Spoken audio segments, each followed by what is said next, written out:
예, 우리가 이제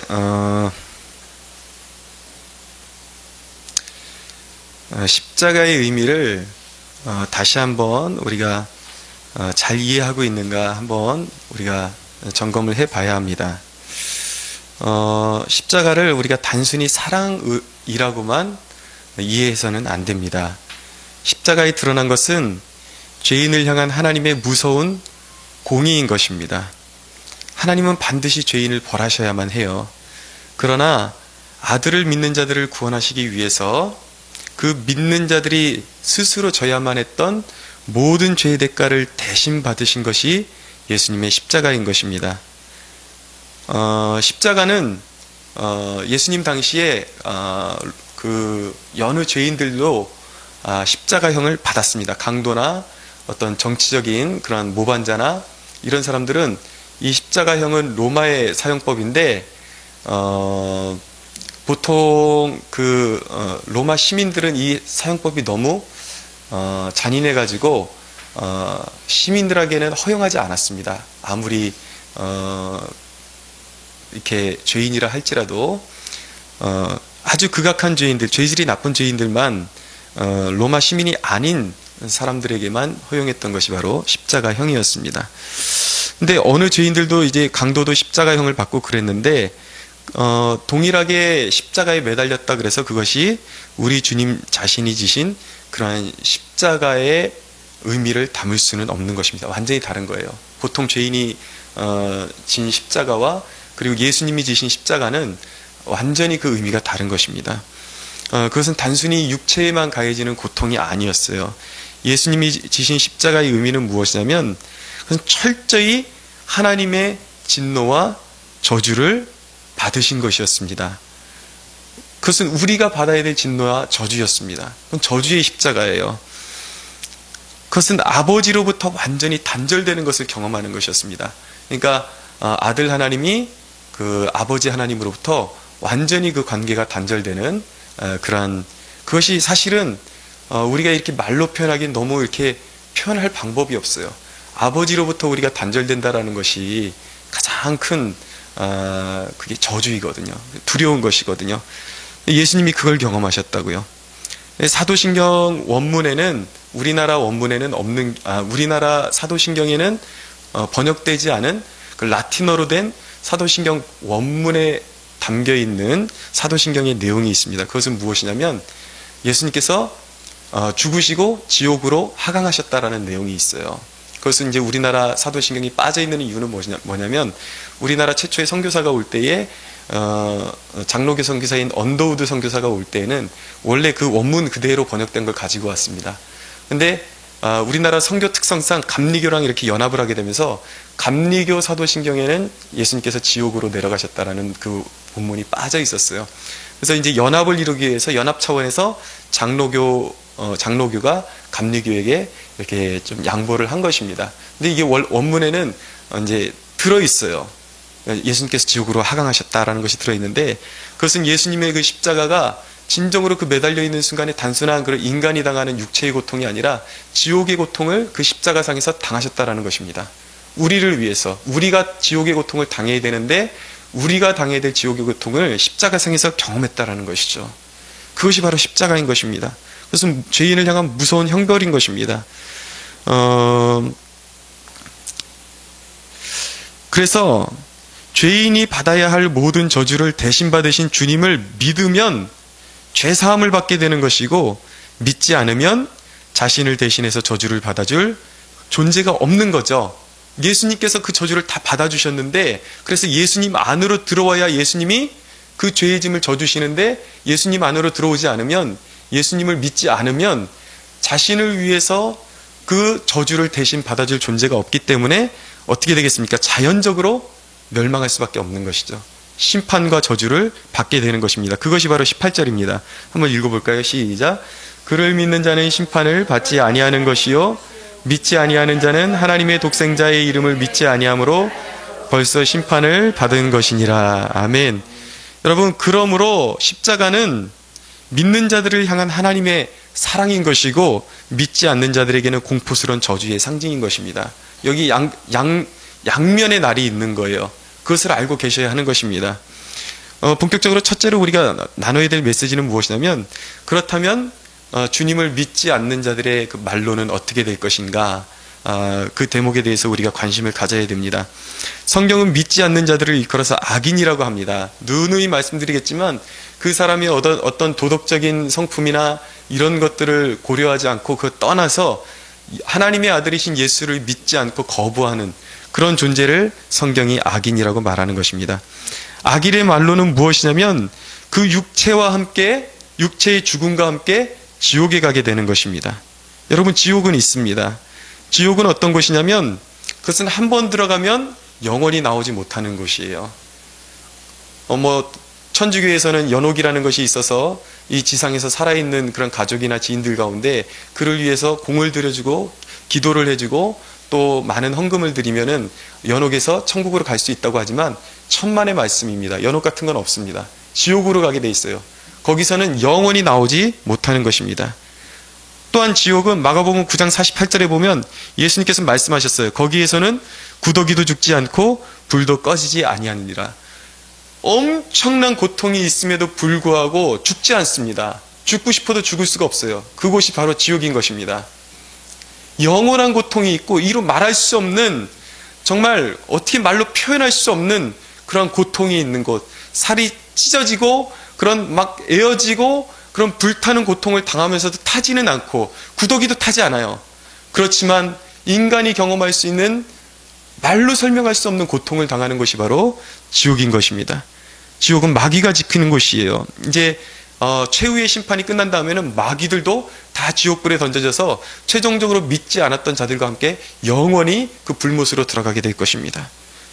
이제 마지막 날에는 어떤 일들이 벌어질 것인가? 먼저 이제 악인으로서 죽었던 사람들도, 예수 믿고 죽었던 사람들도 다 부활하게 될 것입니다. 믿으시죠? 우리에게 부활이 있습니다. 근데 악인들도 부활하게 될 것입니다.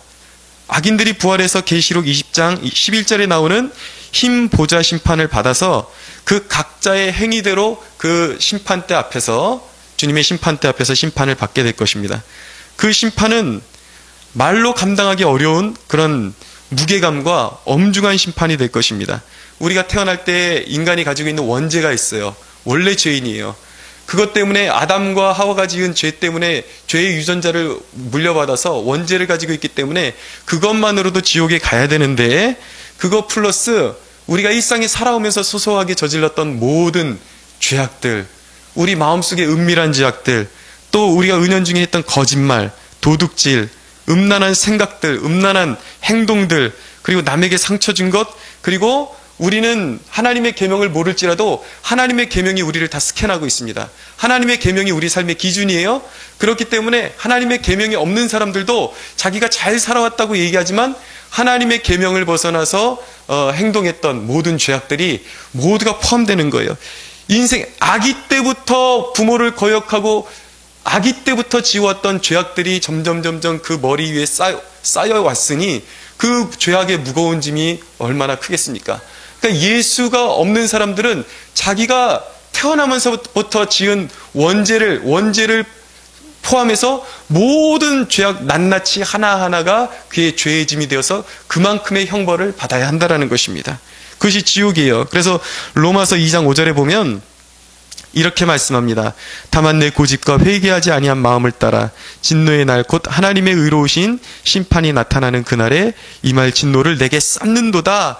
그러니까 회개하지 않는 사람은 그 고집 때문에 고집을 부리면서 계속 자기의 그 죄를 머리 위에다 쌓아가고 있는 것입니다. 그 무게감 때문에 저절로 지옥으로 떨어질 수밖에 없는 것이죠. 여러분, 지옥은 영원한 곳이에요. 어떤 이가 한 목사님에게 그렇게 이야기했습니다.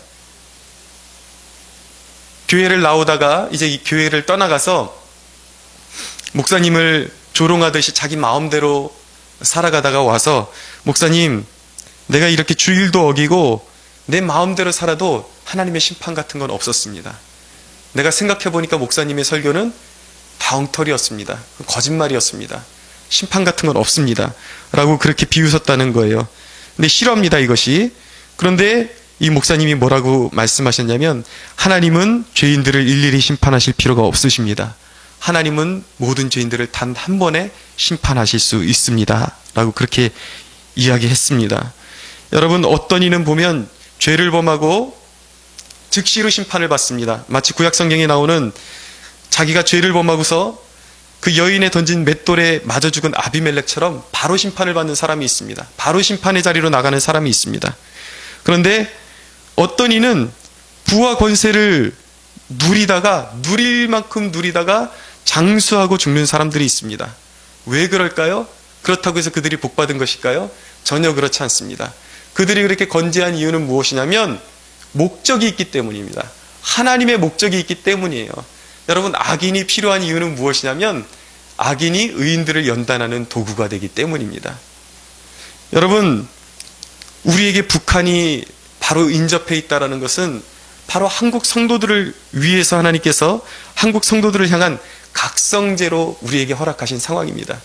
통일이 우리에게 달렸어요. 성도에게 달렸습니다. 성도의 기도에 따라서 성도가 얼마나 깨어있고 얼마나 각성하느냐에 따라서 통일이 이루어질 수도 있고, 우리 성도들이 깨어있지 못하고 온전히 하나님의 뜻을 배역할 때에 이 땅에 하나님께서 이 땅을 치실 수도 있는 것입니다. 북한을 통해서 전쟁을 일으키실 수도 있는 거예요. 모든 것이 우리에게 달렸고 우리 성도들의, 믿음의 성도들의 하나님을 향한 자세에 달렸음을 우리가 믿어야 하는 것입니다. 아멘. 할렐루야. 아멘. 여러분, 시편 74편 18절에 보면은 주께서 참으로 그들을 미끄러운 곳에 두시며 파멸에 던지시니 라고 말씀하고 있어요. 이 시편 73편의 기자가 실족할 뻔했어요. 지난번에도 나눴지만 왜 믿는 나는 이렇게 고난을 당하고 믿지 않는 저 악인들은 저렇게 승승장구하면서 달려가는가? 그런데 이 시편 73편의 기자가 말하는 것이 비로소 내가 성소에 들어갈 때야 그 비밀을 깨닫게 되었다라는 것입니다. 악인들은 정말 이 땅에서 호의호식하면서 살고 자기가 원하는 대로 다 하면서 살아도 자기의 뜻을 이루다가 결국 부지불식간에 그들의 멸망이 너무 갑작스럽다는 거예요. 마치 미끄럼틀을 타고 밑으로 쫙 내려가는 것처럼 어느 순간에 그들은 자기의 죄값 때문에 지옥으로 하강하고 만다라는 것입니다. 그것이 바로 하나님의 심판이에요. 믿으십니까? 네. 여러분, 디모데전서 5장 24절에 보면은 심판의 원리는 이런 것입니다. 심판이 없는 게 아니에요. 사람들이 악인이 건재하다고 해서 악인의 심판이 없는 것이 아닙니다. 디모데전서 5장 24절은 어떤 이의 죄악은 밝히 드러나서 먼저 심판으로 들어간다고 말씀하고 있습니다. 그러나 어떤 이의 죄악은 그 뒤를 따른다라고 말씀하고 있습니다. 조금 앞서거니 뒤서거니 하는 거예요. 하나님의 주권에 달려 있습니다. 그 사람을 먼저 심판하고 좀 늦게 심판하는 것은 절대적인 하나님의 주권에 달려 있음을 믿어야 하는 것입니다. 하나님이 심판장이세요. 하나님은 반드시 죄인을 벌하십니다. 여러분, 지옥에 가면 가장 엄중한 그 심판의 자리에 누가 가게 될 것인가? 진리를 대적한 자들, 복음을 왜곡시킨 자들, 자신들이 하나님 행세하고 복음을 왜곡시키고 많은 사람들을 이단적인 사상으로 끌어당겨서 예수님에게서 떨어지게 해서 지옥으로 끌고 갔던 그런 거짓 선지자들, 그런 사람들이 지옥의 가장 그 뜨거운, 가장 고통스러운 자리에 자리매김하게 될 것입니다. 그 다음은 역사상에 아주 길이 남을 대학살자들, 히틀러나 이런 사람들, 정말 피도 눈물도 없이 사람들을 학살했던 그런 사람들이 바로 그 다음 자리를 차지하게 될 것입니다. 그리고 살인자들, 그리고 또 예수를 믿지 않았던 자들, 모든 악인들이 다 차례차례 심판을 받게 될 거예요.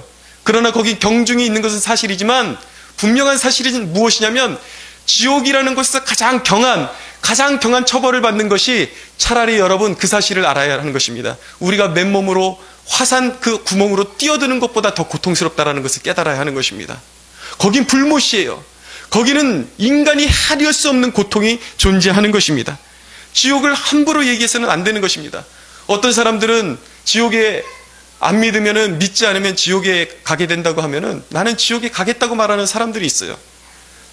얼마나 그게 우습고 얼마나 말이 안 되는 소리인지 아십니까, 여러분? 우리가 여러분 살아가면서 어떤 골목에, 저 골목에는 자주 살인사건이 일어나고 무시무시한 골목이라는 소문만 나도 사람들은 몸을 사리고 그곳에 가지 않습니다. 그런데 지옥은 영원한 고통이 있다고 하는 곳인데도 불구하고 그것은 한 번 가면 나올 수 없고 꺼내질 수 없고 누구도 꺼내줄 수 없고 영원한 지옥불이요, 불이요, 구더기도 죽지 않는 곳이요, 영원한 고통이 있는 곳이라고 할지라도 사람들은 비웃습니다. 왜 그렇습니까, 여러분? 영적으로 눈이 멀어 있다라는 증거예요. 지옥이 어떤 곳인지 아십니까, 여러분? 사랑하는 여러분, 우리 가운데서는 지옥에 가는 영혼이 한 명도 없게 되기를 축원합니다. 자, 두 번째 단락으로 가서, 그렇다면 여러분, 믿는 자들이 가져야 할 영적인 경각심은 무엇일까요? 여러분, 물론 믿는 자는 지옥의 판결을 면하게 될 것입니다. 예수님께서 믿는 자는 이미 심판을 면했다라고 말씀하시는 것은 이 지옥의 심판을 면했다라는 것이에요. 이해하시겠죠? 그러나 하나님의 말씀은 우리를 단 한순간도 방심하게끔 놔두고 있지 않습니다. 나는 거듭났으니까, 나는 믿었으니까, 나는 안전하겠지. 그게 아니다라는 것입니다. 구원은 끝까지 경주해야 하는 것입니다. 하나님은 단 한순간도 우리를 방심하게끔 놔두지 않으세요. 여러분, 말씀 한 구절 읽어드리겠습니다.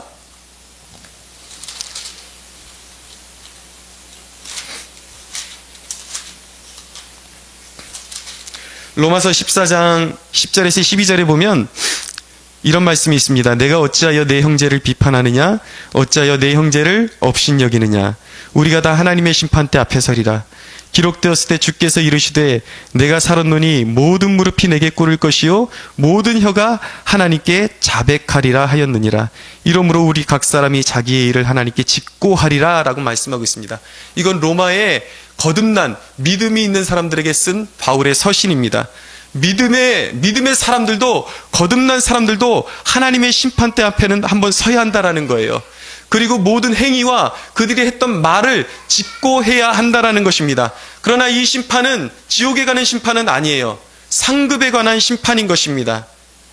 여러분, 우리가 하나님의 그 심판의 원리와 상급의 원리를 완전히 계시되지 않은 부분이 있기 때문에 여기서 설교로서 다 풀어낼 수는 없고 인간의 용어로 말로는 다 표현할 수가 없습니다. 그러나 우리가 구원받고 나서도 우리의 크리스천으로서 내가 얼마나 사명을 잘 감당했는지, 얼마나 많은 열매를 맺었는지, 열매를 맺지 못했다면 왜 열매를 맺지 못했는지, 하나님께서 주신 것으로 왜 우리는 게으르게 살았는지, 그런 것들을 직고할 날이 반드시 오게 된다는 것입니다. 할렐루야. 아멘. 여러분, 분명히 그리스도인이 받은 구원에도 그 심판대 앞에서 책망도 있습니다. 구원에는 부끄러운 구원도 존재합니다. 고린도전서 3장 12절에서 15절에 보면은 그런 내용이 나와요. 바울이 어떤 건축에 대한 이야기를 하면서, 어떤 집을 짓는 이야기를 하면서 금으로 짓고 그 재료 중에 금도 있고 은도 있고 지푸라기도 있고 이런 것들이 있는데, 너희들이 그 그리스도의 터전 위에, 그 믿음의 터전 위에, 거듭난 그 믿음의 터전 위에 집을 지을 때 삼가 조심하라는 것이 있습니다. 어떤 사람은 너무나도 좋지 않은 재료를 통해서 그 집을 지어 나갔기 때문에 인생에 환란이 오고 시험이 오고 하나님께서 어떤 고난을 주실 때에 그 고난의 불이 올 때 그 불에 모든 공적이 다 타버리고 결국 부끄러운 구원만 남는 사람도 있을 것이라는 것이 바로 이 고린도전서 3장의 말씀이에요. 이것은 무서운 경각심을 주는 말씀입니다. 여러분, 거듭났다고 자신하는 사람은 영적인 관리를 잘해야 하는 것입니다. 할렐루야. 영적인 관리를 너무 잘해야 돼요. 아주 잘해야 돼요. 건축물에 이제 토대가 마련됐어요. 그것이 영적으로 말하면 우리가 거듭난 것입니다. 거듭났다 그래서 모든 게 끝났다고 생각하면 안 돼요. 천국은 가지만 이 땅에서 우리가 돌멩이 하나나 건축물의 재료 하나를 좋은 걸 써서 집을 건축해야 하는 것입니다. 우리의 인생을 견고하게 세워야 우리의 인생 가운데 어떤 환란이 와도 떠내려가지 않고 불타버리지 않고 하나님 나라에서 견실한 열매를 얻고 축복의 상급을 얻게 되는 것입니다. 할렐루야. 아멘. 여러분, 이제는 그렇기 때문에 우리가 구원의 삶을 살아가면서 어떤 것을 고민해야 되냐면 우리 신앙 가운데 어떤 재료로 쌓아가야 할 것인지를 고민해야 합니다. 여러분, 좋은 재료를 쌓아야 돼요. 여러분, 본문 19절을 보시면, 오늘 본문 19절을 보시면 한번 읽어볼까요? 시작. 그 정죄는 이것이니 곧 빛이 세상에 왔으되 사람들이 자기 행위가 악함으로 빛보다 어둠을 더 사랑한 것이라 라고 말씀합니다. 여러분, 악인들의 특징이 뭐라고 말씀하시냐면 빛보다 어두움을 더 사랑한다고 말씀하고 있습니다. 그런데 여러분, 여기서 어두움이라는 것이 어떤 대단한 죄악을 그것만을 말하는 것은 아닙니다. 물론 대단한 어떤 큰 죄악 가운데 뒹구는 것도 다 포함되지만 우린 더 영민해져야 돼요. 여기서 어두움 가운데 뒹군다라는 것, 어두움 가운데 거한다라는 것은 무엇인가? 대단한 죄악만이 아니라 예수님보다 사랑하는 모든 것, 예수님보다 조금이라도 위에 둔 모든 것, 그런 삶을 영위하고 있을 때 그것이 바로 어두움 가운데 있는 것입니다. 우리의 영적인 그 형편이. 여러분, 예수님과 관계를 맺기보다 회사 일을 더 사랑하고 학업을 더 사랑하고 자녀의 양육에 빠져있고 텔레비전에 빠져있으면 그게 바로 어두움 가운데 있는 일입니다. 믿으십니까? 네. 여러분, 그런 거예요. 예수님께서 이제 심판의 날에 마치 노아의 날처럼 사람들이 일하고 장가가고 시집가고 평소처럼 살아가는데 그게 아무런 죄악도 아닌 것 같잖아요. 그런데 그것이 죄악이 되는 이유는 무엇이냐면 그들이 그것을 은연중에 섬기고 있었기 때문에, 그것을 주님보다 더 위에 놓고 있었기 때문에 그들의 영적인 눈이 어두워져서 결국은 주님의 날에, 환난의 날에, 심판의 날에 다 심판받을 수밖에 없었다라는 것이에요. 여러분, 이런 것이 바로 이 고린도전서 3장이 말하는 좋지 않은 재료들인 것입니다. 예수님보다 더 추구하는 것들, 예수님보다 더 추구하는 것들로 내 인생을 쌓아가는 것, 예수님과의 관계를 친밀하게 맺지 않아요. 그러면서 생활에 빠져 있어요. 아이를 기르고 학교를 다니고 회사에 다니고 자기 일에 도취되어 있고 취미생활에 빠져 있고, 여러분, 이것이 다 좋지 않은 건축재료라는 것입니다. 여기에 빠져 있으면, 이것 때문에, 이런 모든 것들 때문에, 이 평범해 보이는 일상 때문에 예수님을 추구하지 않으면 우리의 인생이 환난날에 다 타버릴 수밖에 없다라는 것입니다. 우리를 도와주실 수 없다라는 거예요, 예수님이. 여러분, 우리의 삶 가운데 가장 좋은 건축재료는 예수님을 우리의 삶 가운데 가장 위에 두는 생활 습관인 것입니다. 할렐루야. 아멘. 여러분, 어둠 가운데 지속적으로 이렇게 노출되어 있잖아요. 그 어둠이라는 것이 지금 말씀대로 대단한 것이 아니라고 말씀드렸어요. 일상에 그렇게 푹 빠져 있을 때에, 주님을 추구하지 못할 때에 그렇게 노출되어 있으면 삶을 마귀가 장악하고 결국은 그것 때문에, 생활의 염려 때문에 마음이 완고해지고 점점 두꺼워지기 시작합니다. 마음이 가려져요. 말씀을 들을 수 있는 마음이 닫히기 시작합니다. 그러면서 그것이 오래되게 되면 어떻게 되냐면 마치 예수님께 나왔던 중풍병자처럼 온몸이 마비되고 점점 그 마음이 중풍병자처럼 마비되는 영적 마비가 오는 것입니다. 그것이 지속되잖아요. 마음이 두꺼워지잖아요. 은혜를 받지 못하잖아요. 여러분, 이렇게 마음이 두꺼워지고 생활에 너무 일상적인 생활에 푹 빠져있고 그 재미에 빠져있던 사람이 한번 은혜 받으려면 엄청난 에너지가 소비되는 것입니다. 그 사람을 한번 깨트리고 은혜 받게 하기 위해서는 주위에 깨어있는 동역자들의 정말 피가 땀이 되는 듯한 그러한 기도가 절실하게 필요해지는 것입니다. 마음이 굳으면 열매를 맺을 수가 없어요. 하나님의 말씀이 우리의 삶 가운데 자양분이 되지를 못합니다. 마치 여러분, 마음이 굳으면 어떻게 되냐면 말씀의 씨가 우리 마음 가운데 뿌려져요. 사람들 마음에 뿌려져요. 그럼 어떤 사람은 말씀이 뿌려졌는데 말씀을 받은 것 같은데 말씀의 토양이, 그 마음의 토양이 좋지 않으니까 환난이 오면 픽 하고 넘어져 버립니다. 사라져 버려요. 그것이 예수님께서 말씀하신 그 돌밭에 비유하신 마음이 바로 그런 마음입니다. 어떤 사람은 잘 이제 말씀도 듣고 기쁨으로 듣는데 생활에 염려가 올 때 또 갑자기 확 쓰러져 버립니다. 그래서 예수님께서 말씀하신 마음이 가시밭 같은 사람이에요. 그럼 여러분, 이 사람들은 결국 교회에 나왔고 말씀을 들었고 이해한 것 같았는데 결정적인 환난의 날에, 유혹의 날에 무너져 버리는 사람들이에요. 결국은 열매가 없어요. 여러분, 이런 현상이 얼마나 무서운 것이냐면, 심지어는 예수님께서 뭐라고 말씀하셨냐면 주님께서는 열매 없는 나무마다 찍어서 불에 던지리라고 말씀하셨어요. 위험한 것입니다. 여러분, 우리가 영적으로 둔해지는 것, 이거 굉장히 위험한 거예요. 예수님보다 어두움을 더 사랑하는 것, 너무나도 위험한 것입니다. 믿으십니까? 아멘. 여러분, 그러나 주님은 끝까지 견디는 자는 구원을 받을 것이라고 말씀하셨습니다. 끝까지 견디는 자. 여러분, 우리 믿음은 여러분 하루하루의 삶 속에서 그 거듭남의 징표가 나타나야 하는 것입니다. 할렐루야. 그냥 거듭났으니까 끝났다가 아니라 하루하루의 연속선상에서 이 거듭남이 진짜라는 것을 우리의 삶으로 나타내야 되는 거예요. 그래서 여러분, 우리의 마음이 한순간도 굳어지도록 허용해서는 안 되는 것입니다. 어두움 가운데 거해서는 안 되는 것입니다. 생활의 염려에 빠져서는 안 되는 것입니다. 주님보다 더 위에 두는 그 어떤 생활의 습관도 두어서는 안 되는 것입니다. 아멘. 할렐루야. 아멘. 여러분, 고린도전서 아까 말씀드렸던 3장을 레너드 레븐힐이라는 목사님이 해석하면서, 그러면 우리 인생의 가장 고귀하고 좋은 정금 같은 재료로 우리 인생을 쌓아 나가야 하는데, 그런 벽돌을 쌓아 나가야 되는데, 그 가장 고귀하고 좋은 재료가 무엇이냐? 이 레븐힐 목사님은 그것을 경건이라고 말했습니다. 경건이 가장 좋은 재료입니다, 여러분. 주님과 친밀해지는 것, 주님과 가까워지는 것, 그거보다 여러분 더 인생에 좋은 재료는 없는 것입니다. 여러분, 세일회가 끝나면 여러분은 어떤 모습으로 돌아갈까요?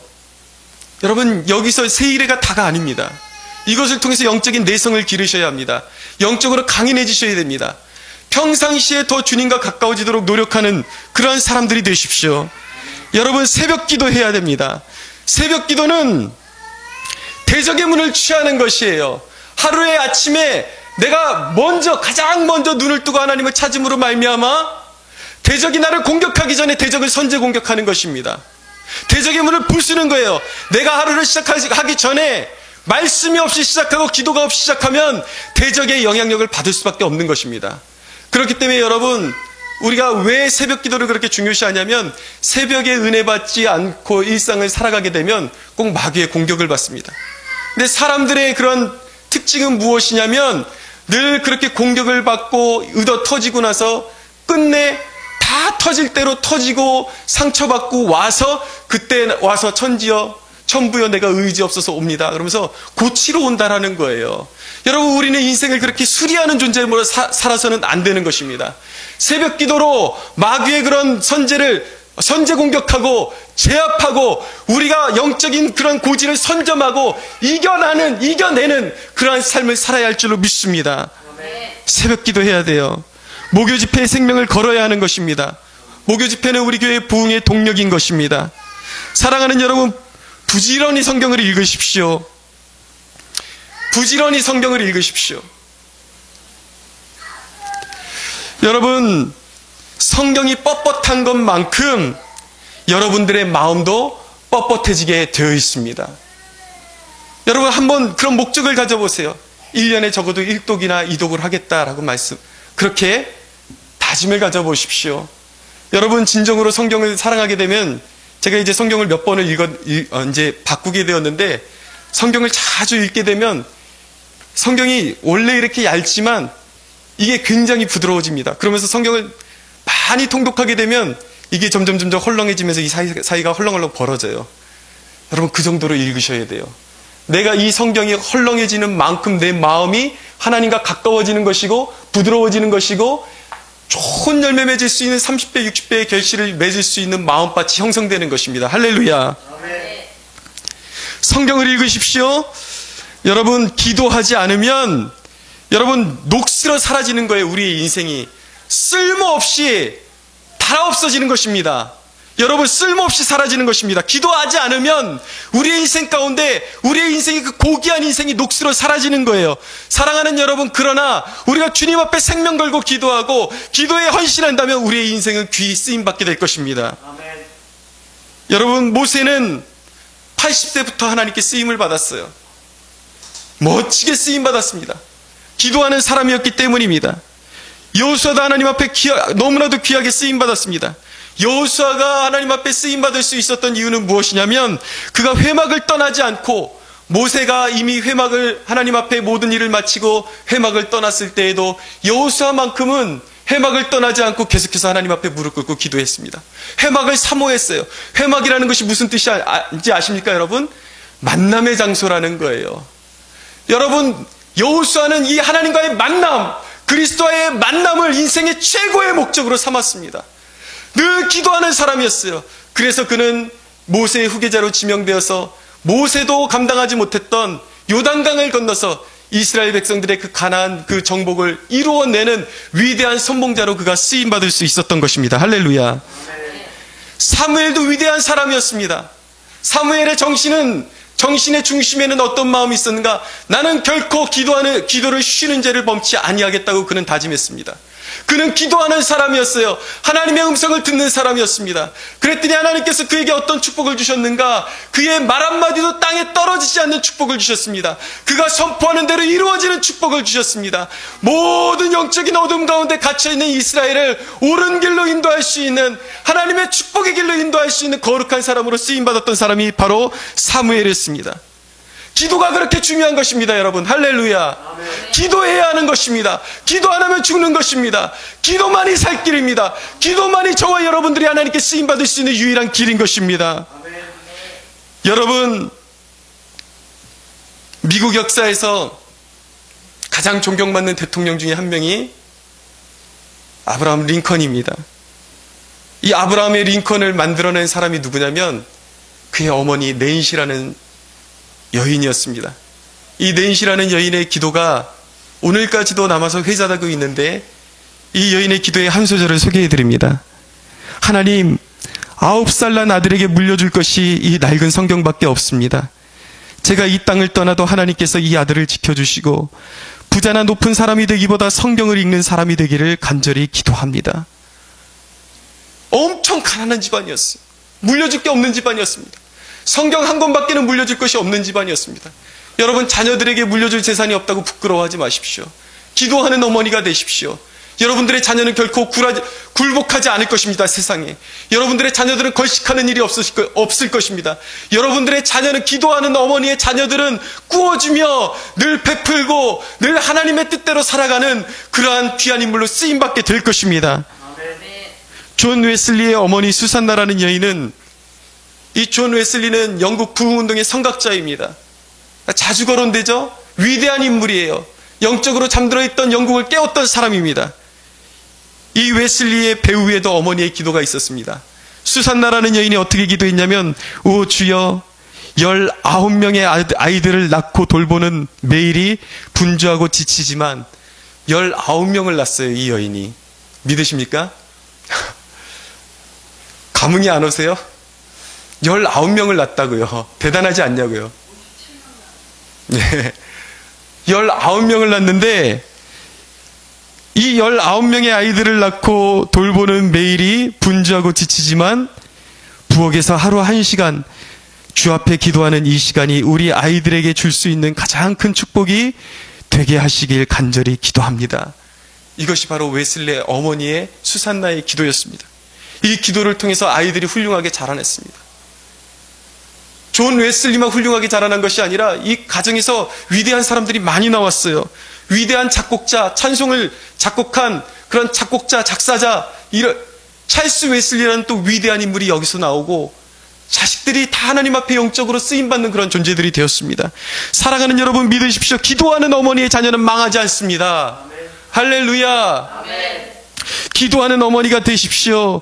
여러분, 적어도 우리가 그리스도인으로서 이 험한 세상을 살아가고 하나님께 쓰임받는 사람이 되고자 한다면 적어도 하루에 1-2시간은 무릎 꿇고 기도하는 사람이 되어야 하는 것입니다. 사랑하는 여러분, 작정하십시오. 하나님 앞에 뜻을 품고 하루에 1시간씩 하나님 앞에 결코 기도를 쉬는 죄를 범치 않겠다고 그렇게 다짐하고 기도할 수 있는 여러분들이 되기를 축원합니다. 21절에 보니까 진리를 따르는 자는 빛으로 오나니라고 말씀하고 있어요. 여러분, 무슨 말씀이냐면 진리를 따르는 자, 진정으로 하나님께 속한 자들은 자연스럽게 예수님께로 오게 되어 있다는 것입니다. 이것이 자명한 이치예요. 여러분, 내가 기도할 마음이 들지 않고 아직도 하나님을 추구하지 않고 세상 모든 것보다 예수님을 우위에 두지 않는 것은 구원이 뭔지 모르는 사람이에요. 진짜 구원을 받은 사람은 빛 가운데로 가게 되어 있는 것입니다. 예수님 앞으로 가십시오. 여러분, 이것이 없는 자는 죽은 자예요. 이것이 없는 자는 평생 영적 굶주림에 살아가게 될 것입니다. 사랑하는 여러분, 그러나 저는 여러분들을 축복합니다. 여러분들은 하나님 앞에 늘 하나님을 추구하고 예수님을 추구하고 기도함으로 말미암아 환난 가운데서도 영적인 부유한 사람들이 되기를 축원합니다. 예수님께서 서머나 교회를 향해서 환난받고 너희들은 가난하지만 너희는 실상은 부유한 자라고 그렇게 칭찬하셨습니다. 하나님께서 우리 캠퍼스 성막교회를 평가하실 때에 너희가 환난을 당하고 비록 지하실에 있는 조그만 교회이지만 너희는 영적으로 실상 부유한 교회다 라고 그렇게 축복하시고 칭찬하시는 교회가 되었으면 좋겠습니다. 할렐루야. 우리 하나님께 영광의 박수 올려드리겠습니다.